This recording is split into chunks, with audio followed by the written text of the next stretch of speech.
বিসমিল্লাহির রহমানির রহিম। আপুরা আপনারা কেমন আছেন? নিশ্চয়ই ভালো আছেন। এটা আমার মিষ্টি কুমড়ো ছোট আর ফুলগুলো নিয়ে আসছে। আমি মসুর ডালকে ধুয়ে ব্লেন্ডার করে নিয়ে কাঁচামরিচ পেঁয়াজ দিয়েছি, তারপরে হলুদ মরিচের গুঁড়ো,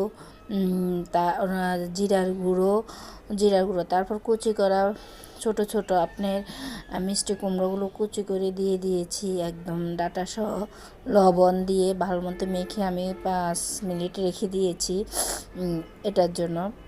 তারপর বেসন দিয়ে মেখে তার ফুলগুলোকে কুচি করে, বেশি ভালো মতো কুচি করে না, হালকা একটু ছিঁড়ে নিয়ে দিয়ে সয়াবিন তেলে দিয়ে দিয়েছি। হালকা হালকা আগুনে এক পিঠ করে মচমচা করে ভেজে নিলে ভিতরে উপরেও মচমচা ভিতরে একটু মচমচা হয় এবং লবণ মরিচ ঢুকে ভালো মতে। এভাবে আপনারা ভেজে খাবেন। আমার চ্যালেঞ্জটি ফলো করবেন, লাইক দিবেন।